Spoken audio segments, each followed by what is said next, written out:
kita berdoa, mengucap syukur sore hari ini. Kami diberi kesempatan kembali Tuhan untuk boleh bersama-sama di dalam komunitas yang sehat ini Tuhan. Tuhan tolong kami, di dalam komunitas ini kami bersama-sama menerima kebenaran firman-Mu.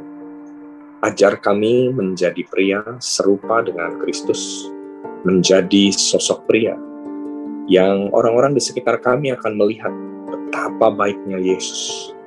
Dan kami rindu Tuhan, sore hari ini Yesus dimuliakan, Yesus ditinggikan, Yesus diagungkan. Dan di dalam setiap kebenaran firman-Mu yang disampaikan, lahir sebuah pengharapan dan kekuatan baru. Izinkan kami Tuhan, boleh menerima firman ini seutuhnya. Roh Kudus, bekerjalah dengan semaksimalnya, supaya kami bisa menjadi pribadi-pribadi yang bukan hanya jadi pendengar, tapi boleh jadi pelaku-pelaku firman. Terima kasih Bapa, di dalam nama Tuhan Yesus kami berdoa mengucap syukur. Haleluya. Amin. Oke, shalom semuanya. Senang sekali Bapak-bapak sekalian ya. Oke, siap-siap Bapak-bapak ya. Kita mau pencet emoticon kita ya. Pada waktu saya akan bilang 1, 2, 3, Bapak-bapak langsung bilang yes dengan cara memencet emoticon jempol. 1, 2, 3. Yes, haleluya. Baik, saya lihat Bapak-bapak aktif semua ya. Ya, saya yakin 1 tahun terakhir ini kita semua belajar untuk ngajar 3 tek. Ya, kita lihat ya, semuanya luar biasa. Kita melihat Bapak-bapak semua dikaruniai damai sejahtera serta sukacita ya. Nah, sore hari ini waktu saya ditanya apakah ada tema khusus gitu ya, saya sebenarnya sudah menyiapkan ya dari beberapa waktu yang lalu sebuah tema, tetapi nggak tahu kenapa saya kok rasanya ragu gitu ya untuk menyampaikan itu, karena memang itu kan udah lama ya. Saya selalu bilang sama Tuhan, saya pengen yang fresh Tuhan, saya kepengen yang fresh, saya kepengen dapetin sesuatu yang baru. Karena pria-pria di tempat ini nih nggak suka yang lama-lama kayaknya ya, sukanya yang baru-baru terus ya kan. Ya, kita harus terus menanti-nantikan dan refresh ya sama gerakannya Tuhan. Nah, Bapak-bapak ajaib. Hari ini yang saya akan sharingkan adalah bahan saat teduh saya pagi tadi. Jadi memang bahan ini benar-benar fresh, baru saya buat hari ini dan saya baru dapat pencerahan juga pagi hari ini. Dan saya yakin Tuhan pasti akan bekerja dengan dahsyat di tengah-tengah kita. Ya. Saya mohon izin untuk boleh membuka ya beberapa slide supaya saudara bisa boleh diberkati Tuhan. Tapi sebelum itu ya Bapak-bapak, saya mau kasih gambar ini dulu Bapak-bapak. Oke, sebentar ya, saya mau tunjukin ada sesuatu Bapak-bapak ya. Oke, Bapak-bapak, beberapa jam yang lalu, ini adalah pria-pria di Rusia, tempat yang biasa saya bersama dengan Pak Edi melayani ya di satu kota namanya Khabarovsk.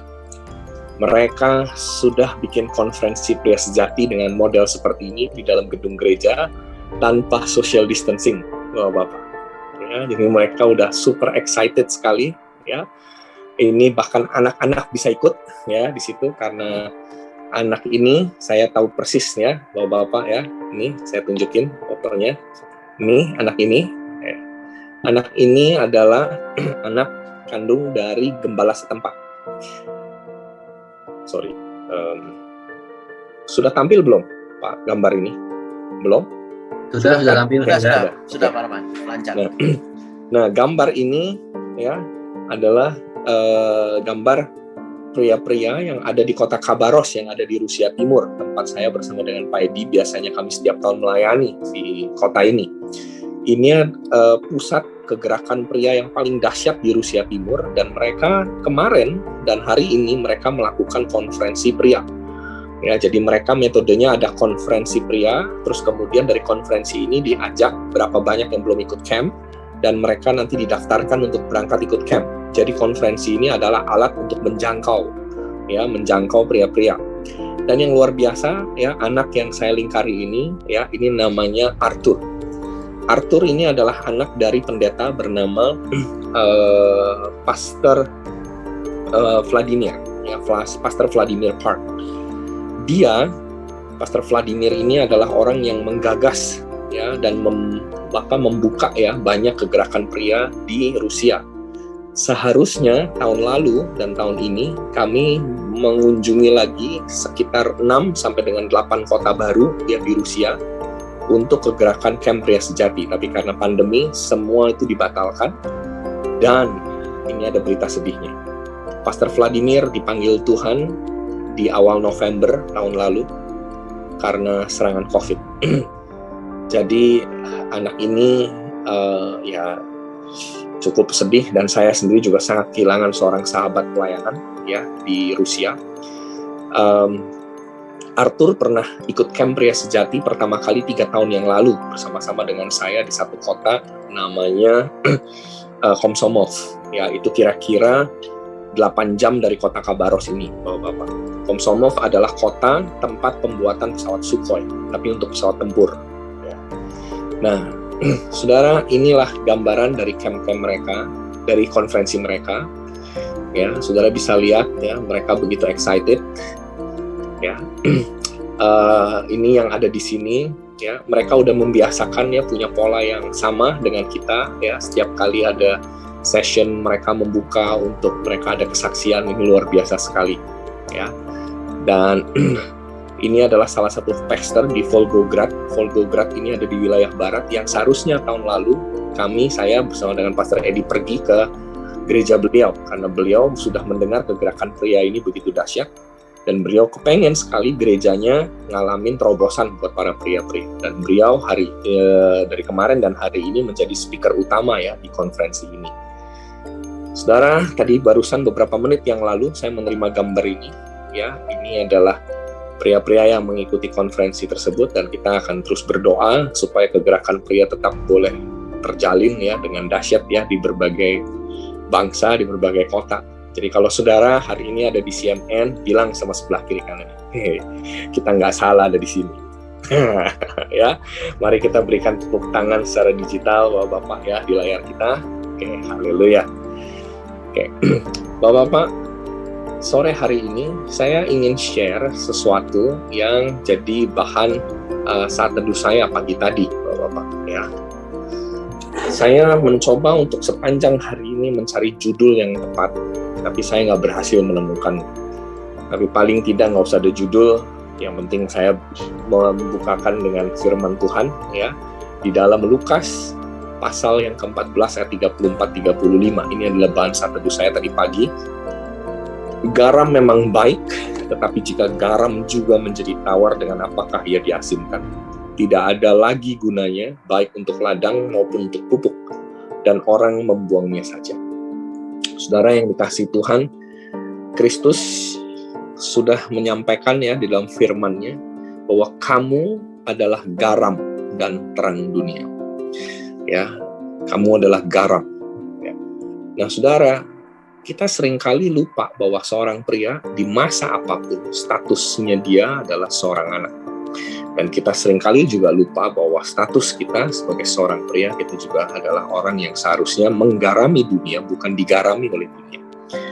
Nah, Bapak-bapak, selama 1 tahun terakhir ini, saya bersama dengan beberapa teman-teman juga, ya, dari gereja, kami membuka satu kelas online, ya, untuk fatherhood.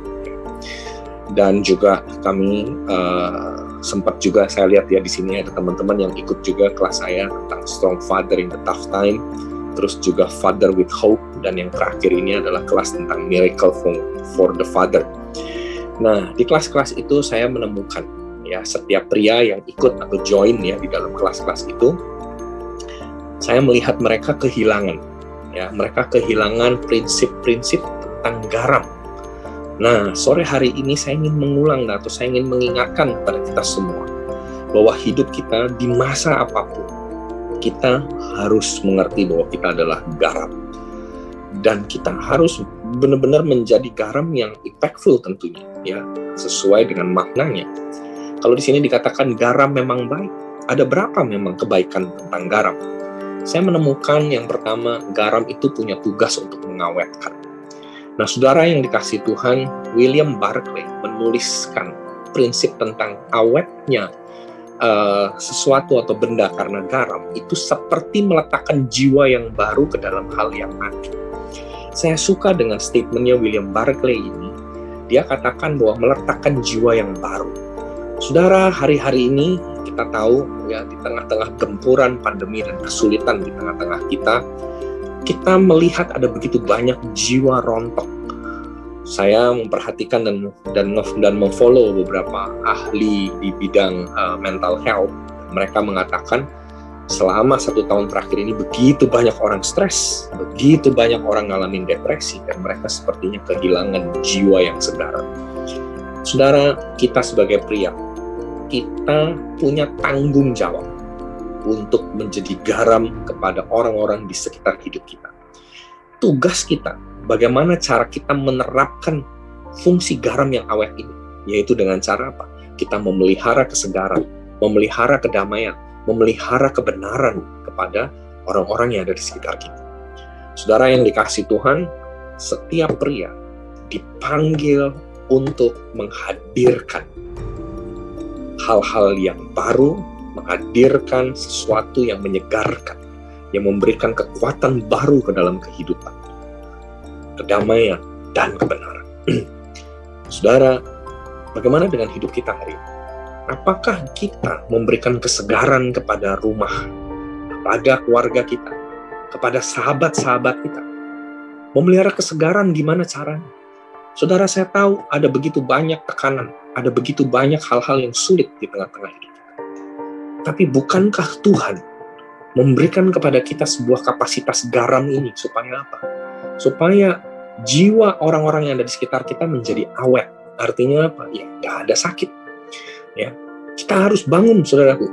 Berikan kepada mereka kesegaran. Saya banyak melihat hari-hari ini firman Tuhan yang disampaikan hanya sebatas firman Tuhan untuk memberikan harapan demi harapan aja kepada diri kita. Tapi malam hari ini, sore hari ini, saya ingin mengajak saudara untuk tidak mengasihani diri saudara lagi. Mari belajar, saudaraku, untuk berfokus kepada apa yang Tuhan taruh di hati kita. Yaitu apa? Jiwa-jiwa. Yesus, saudaraku, nggak berjanji kepada kita bahwa di dalam kehidupan mengikuti Dia semuanya akan aman-aman dan baik-baik saja. Enggak.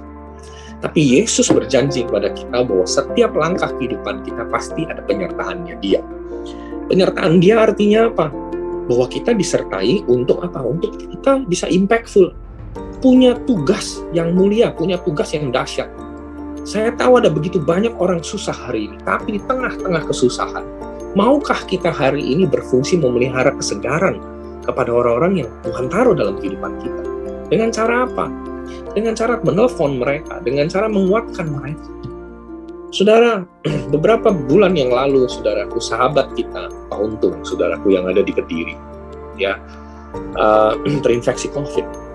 Dan saya diupdate, saudaraku, kondisinya sangat tidak baik ketika itu. Nggak tahu kenapa, saudaraku, Tuhan taruh di hati saya untuk coba melakukan sesuatu kepada beliau. Saya mungkin nggak bisa berangkat ke sana, ya kan. Saya juga mungkin nggak bisa lakukan sesuatu yang real gitu ya kepada dia. Tapi tiba-tiba di hati saya cuma kepikir, saya harus sampaikan firman terus-menerus kepada dia.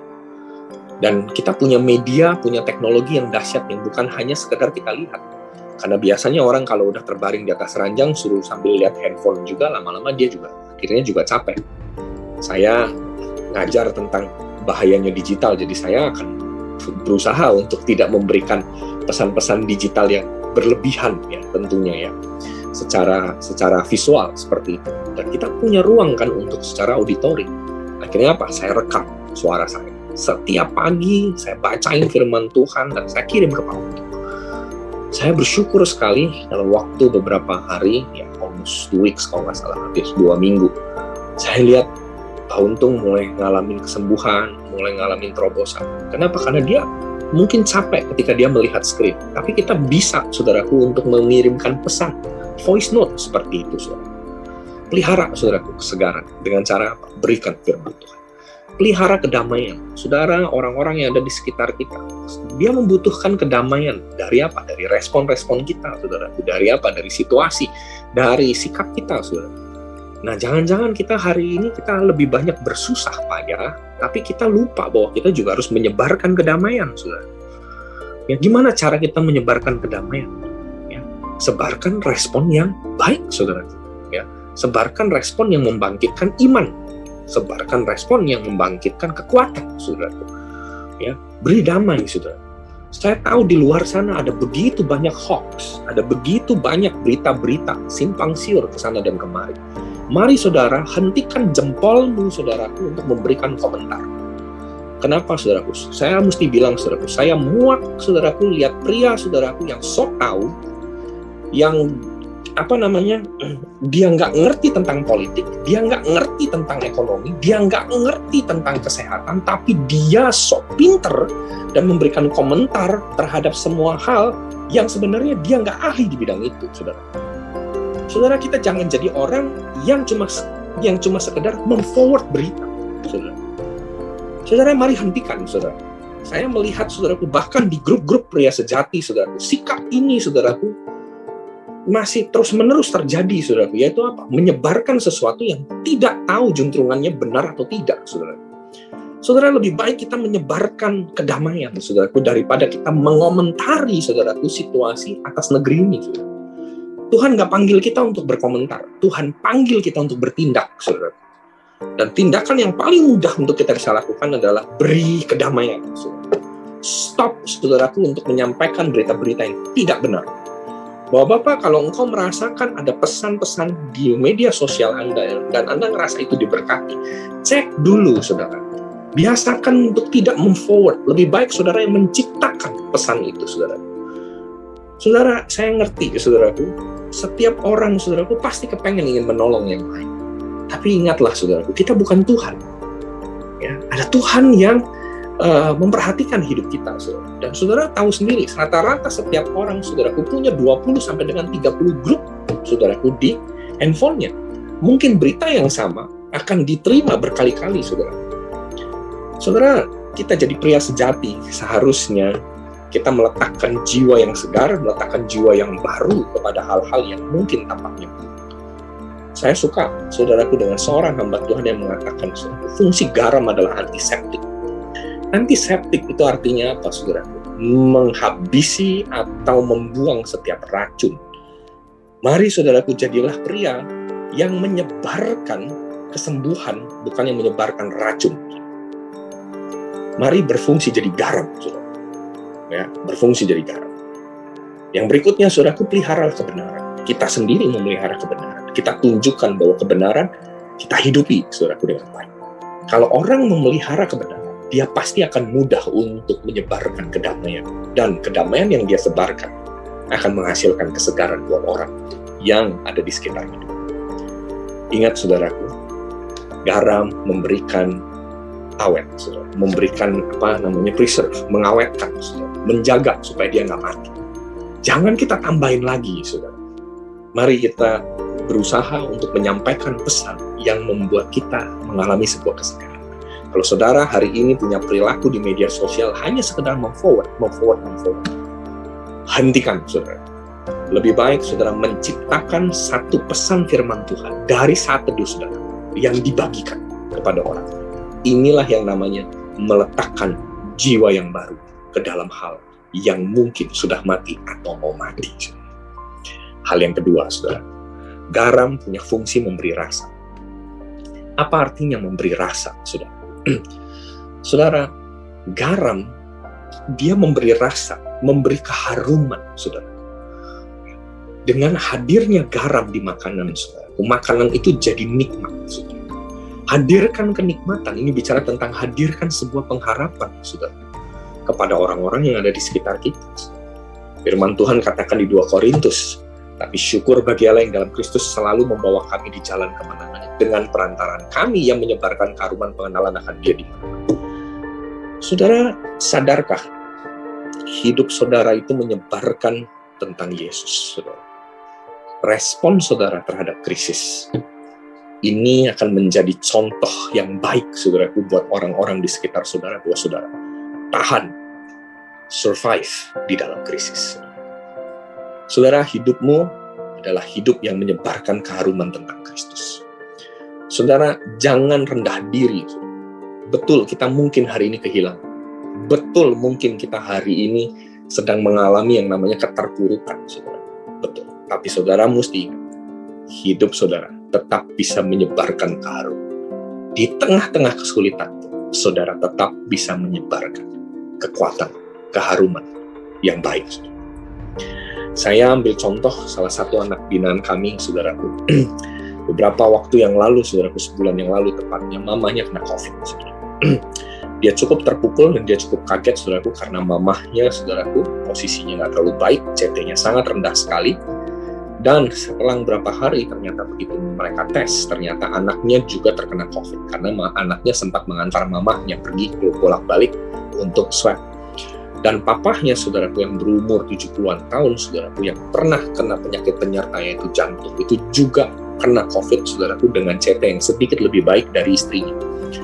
Kondisi ini melemahkan dia, saudaraku, dan saya bilang sama dia, saya bilang, kamu mesti ingat, ya, ini bukan waktunya kamu bersedih karena kamu kena penyakit. Tapi coba kamu berpikir, di tengah-tengah kondisi sakit seperti ini, apa yang kamu bisa lakukan?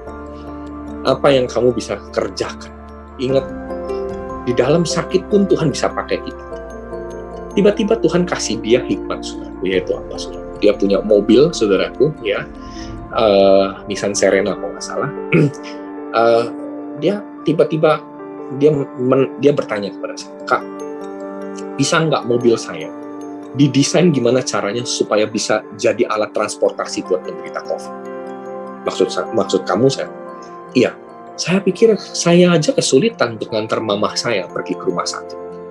Banyak orang disuruh nganterin pasti nggak mau.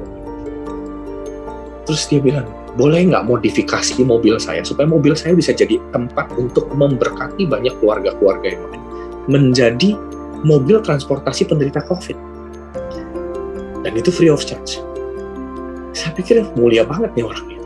Dia cuma pikir gini, kalau saya aja ada kesulitan, orang lain yang di sana juga pasti akan kesulitan. Dan akhirnya apa? Dia sulap mobilnya, saudaraku, dia kasih plastik, dia atur gimana caranya di dalam bisa ada filternya, dan wow, amazing. Dan tahu apa yang terjadi? Di saat dia kena sakit pun dia masih bisa melayani orang lain, saudaraku, untuk bolak-balik nganterin ke rumah sakit, saudaraku.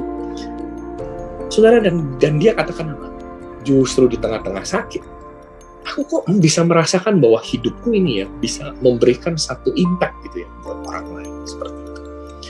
Dan dia senang ya, seperti itu. Dan ajaibnya apa? Nggak pakai waktu lama, saudaraku, justru dia mengalami kesembuhan. Lucu ya? Di mana-mana, saudaraku, orang kalau nganter pasien COVID lebih mungkin tertular gitu kan. Ini nggak, sembuh. Dengan hal yang sangat ajaib, saudara. Saudara, hidup kita harusnya hidup yang menghadirkan pengharapan buat orang lain, bukan menghadirkan keputusasaan, saudara.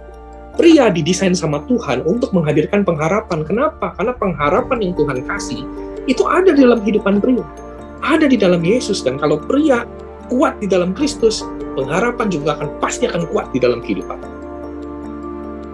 Saudara, ayo mulai ubah cara kita berpikir. Bukan lagi kita yang menantikan pengharapan, tapi kita belajar untuk menghadirkan pengharapan buat orang-orang yang ada di sekitar kita. Lewat apa? Keceriaan kita.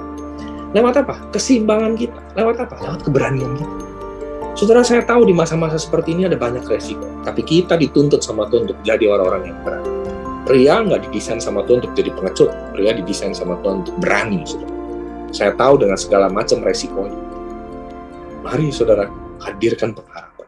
Ada orang-orang di luar sana, saudaraku, yang mungkin jauh lebih sulit daripada kita. Bukan waktunya lagi, saudaraku, untuk kita meminta belas kasihan orang, tetapi waktunya buat kita menghadirkan belas kasihan Kristus buat orang lain, saudara. Saudara, mari, saudaraku, kita belajar menghadirkan itu. Kasihilah orang-orang yang ada di sekitar kita. Tunjukkan. Kasih itu mesti ditunjukkan. Saudara, kalau baca, saudaraku, ya, di dalam Efesus, saudaraku, ya, di situ dikatakan, saudaraku, bukan hanya sabar, bukan hanya lemah lembut, saudaraku, tapi tunjukkanlah kasih itu, saudara. Tunjukkanlah kasih. Inilah fungsi garam yang kedua. Fungsi garam yang ketiga, saudara. Garam punya tugas untuk menguatkan. Ini bicara tentang apa? Garam itu punya potensi yang dahsyat walaupun kecil. Setengah harian ini, saudaraku, saya nelfon ke beberapa guru kimia, saudaraku, dari beberapa sekolah, saudara. Ya, dan saya sempat ketemu dengan salah satu guru kimia, saudaraku. Dan saya mulai bertanya, saudaraku, apa rumus kimia dari garam? Dia katakan NaCl. Ya, maaf ya bapak-bapak ya, ini bapak-bapak mungkin nggak ngerti ya urusan kimia, tapi saya mau jelaskan dengan sangat sederhana sekali sama bapak. Ada dua unsur, yaitu Na, natrium, kemudian Cl, klorid, saudara. Saudara, ya, Na dan Cl, saudara, ini kalau masing-masing, saudaraku, mereka nggak stabil, saudara. Mari kita lihat, saudaraku, gambar yang ada di bawah ini, saudara. Mari kita lihat terlebih dahulu yang ini, saudara. Ini adalah struktur kimia dari Na, saudara. Kalau saudara lihat, saudaraku, setiap unsur ini, maaf ya, saya lagi nggak ngajarin chemistry ya, saudara ya. Tapi saya hari ini setengah hari, saya belajar sama guru kimia ini, saya dapetin sesuatu. Unsur Na ini, saudara, dia ini adalah unsur yang tidak balance kalau dia sendirian, unstable. Dibilang stable tuh kenapa, saudara? Saya mau tunjukkan. Dibilang stable kalau dia punya pasangan. Ini dengan ini dengan ini. Harus punya pasangan, saudara. Nah, saudara, kalau dia nggak punya pasangan, saudara, maka dia dianggap unstable, saudara.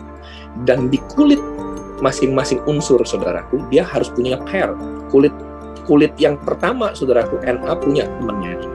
Di kulit yang kedua, dia punya yang ini, dia punya yang ini, dia punya yang stable. Tapi di kulit yang terakhir, saudaraku, nggak punya. Dia cuma punya satu. Cl juga demikian, saudara. Cl dia punya sahabat, punya teman ya di sini, berdua. Kemudian yang di sini, di kulit kedua, dia juga punya rekannya, saudara. Tapi di kulit yang ketiga, saudaraku, ini ada temannya. Nah, yang ini, temannya hanya satu, saudaraku. Ini nggak balance.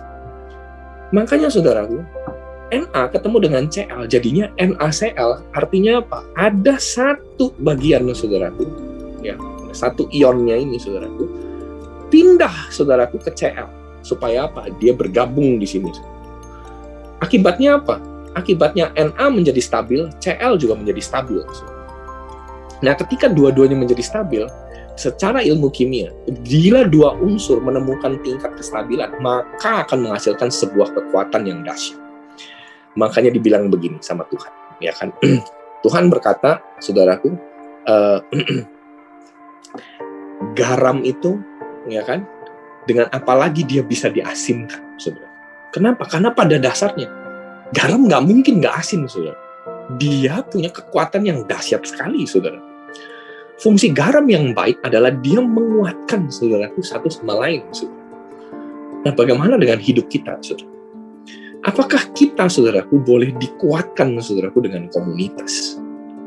Dan hal yang kedua, saudara, saya ngelihat, saudaraku, ternyata garam itu, saudaraku, ya, dia punya fungsi yang sangat dahsyat sekali di tengah-tengah jalan yang beres, saudara, licin. Garam yang ditaburi di jalan, itu esnya bisa mencair, saudaraku, sehingga orang nggak lagi ngalamin kecelakaan. Bapak-bapak tahu beberapa minggu yang lalu, saudaraku, mungkin menerima video kecelakaan besar yang ada di Texas yang menewaskan banyak orang, saudara, di jalan tol, saudara. Kenapa mobil-mobil itu bisa tabrakan beruntun, bisa istilahnya tabrakan karambol, saudara? Karena mereka waktu nginjak rem, saudara, mobilnya nggak bisa berhenti karena jalannya icing, saudara. Jalan itu belum dikasih garam, saudara. Nah, makanya, saudaraku, dia nggak bisa ngereket gitu loh. Ban itu nggak bisa nempel gitu loh, saudaraku, sama aspal. Dia mesti dikasih garam. Tujuannya apa? Supaya mencair, supaya ada traction, supaya ada pengikat, saudaraku, antara karet, saudaraku, dengan aspal harusnya. Tapi karena ditutup oleh lapisan es, saudaraku, maka ini nggak bisa melekat gitu, saudaraku. Garam berfungsi untuk menghancurkan es. Garam berfungsi, saudaraku, untuk menghancurkan setiap hal yang keras dalam hidup kita, saudara.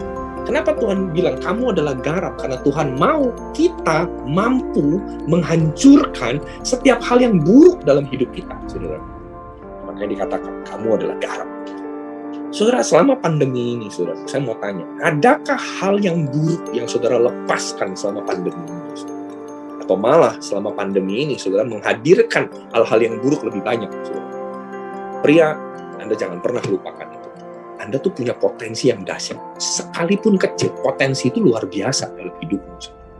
Ini cuma satu ion loh, saudaraku. Cuma satu ion, tapi dia bisa menciptakan sebuah kestabilan dan itu menghasilkan kekuatan yang dahsyat. Garam yang sederhana yang dituangkan, saudaraku, ya, ke jalan, saudaraku, itu membuat, saudaraku, jalan menjadi lebih aman, saudara. Garam ini nggak banyak, saudara. Kalau lihat dari komposisi jalannya, saudara, ini garam hanya ditaburin kecil per square meternya, saudaraku, per meter persegi nggak terlalu banyak. Tapi garam yang sedikit ini bisa menghancurkan es, saudaraku, di jalan ini, saudara. Sehingga jalan ini nggak ada orang kepleset, nggak ada mobil tergelincir, saudaraku, nggak ada. Saya mau ingatin gini, saudara. Garam yang baik, saudara, dia punya pengaruh yang dahsyat, saudara. Pengaruh apa, saudara? Dia tidak menyebabkan orang lain celaka, saudara. Kenapa? Karena dia menghancurkan segala hal yang buruk di dalamnya, saudara. Garam itu menarik, saudaraku, air, saudaraku, supaya apa, saudaraku? Dia menjadi kering dan akhirnya dia bisa dipijak, saudara. Bisa dilewati, gitu loh, saudara. Seperti itu. Nah, saudara, sekarang tinggal pertanyaan gini, kenapa kok Yesus bilang bahwa kalau garam menjadi tawar? Nah, saya mau tunjukin sama saudara, apa yang bisa menyebabkan garam itu menjadi tawar sebenarnya? Walaupun secara logik nggak mungkin. Mari kita hitung-hitungan aja, saudaraku, ya, secara kimia, saudaraku, ya, secara sains. Kalau garam nggak lagi mengalami kekuatan, otomatis, saudaraku, dia harus ada break antara Na dengan Cl. Harus diputus, saudaraku. Harus ada unsur lain, saudaraku, yang memecah mereka, saudaraku. Menariknya, saudaraku, saya pernah membaca sebuah literatur, saudaraku. Ternyata garam itu bisa rusak apabila diletakkan di tanah yang posisi tanahnya itu ada di pegunungan dan didiamkan. Saudara, ternyata garam itu bisa ngalamin kerusakan, saudara. Ada unsur tertentu di dalam tanah yang bisa menyedot, ya kan? Ya, yang bisa menyedot asinnya garam ini, saudara. Saudara, makanya lihat, saudara, ya, tanah yang dikasih garam, saudara, biasanya tanah itu bisa rusak, saudara. Kenapa? Karena kandungan airnya habis disedot sama garam itu, saudara. Tapi kalau kandungan airnya lebih dahsyat dari jumlah garamnya, saudara, garamnya bisa ngalamin kerusakan dan garam ini akan kehilangan lagi yang namanya keasinannya, seperti itu, saudara. Jadi gini, saudara, apa yang membuat hidup kita hari ini bisa menjadi tawar dan gagal jadi garam, saudara? Dan saya memperhatikan, saudaraku, ada satu quotes dari seorang hamba Tuhan sangat bagus. Kata tawar, saudaraku, di dalam Lukas tadi ternyata inline dengan kata bodoh di dalam Roma 1 ayat 22. Kata tawar di dalam kitab Lukas 14 tadi diterjemahkan dalam bahasa aslinya moraino. Moraino artinya bodoh. Berarti, saudaraku, yang menyebabkan garam kehilangan keasinannya karena kebodohan, saudara. Nah, waktu saya baca, saudaraku, Roma 1 ayat 22 ternyata masuk di dalam sebuah konteks cerita tentang kondisi manusia, saudara. Kemunafikan manusia, saudaraku, di ayat 21 sampai dengan 32. Dan saya menemukan ada begitu banyak poin di sini, saudaraku, yang menyebabkan, saudaraku, kita bisa menjadi tawar adalah karena kita mengenal Allah tapi nggak memuliakan Dia sebagai Allah. Kita menggantikan kemuliaan Allah dengan hal-hal yang fana, mencemarkan tubuh dengan seks yang tidak pantas, kezaliman, kejahatan, keserakahan, kebusukan, dengki, perselisihan, dan seterusnya. Ternyata daftarnya begitu panjang di Roma 1. Artinya, saudara, artinya begitu. Anda akan gagal jadi garam kalau Anda membiarkan ada unsur-unsur lain, saudaraku, yang merebut keasinan hidupmu. Saudara, jangan biarkan ada sesuatu yang merebut asinnya hidupmu itu, saudara. Jangan, saudara. Mulai, saudaraku, buang, hindari, saudara, seperti itu. Jangan biarkan ada sesuatu yang tawar. Jangan biarkan kita menjadi bodoh, saudara. Ingat, saudaraku, kita ini mesti belajar untuk jadi orang-orang yang bermanfaat, saudara. William Barclay sekali lagi menulis begitu. Ketidakbermanfaatan mendatangkan malapetaka, saudara. Hidupmu itu harus bermanfaat, saudara.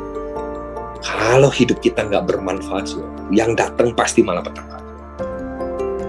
Kalau kita udah nggak lagi, saudara, punya manfaat dalam hidup ini, kerjanya cuma ngemis, minta tolong, terus, saudara.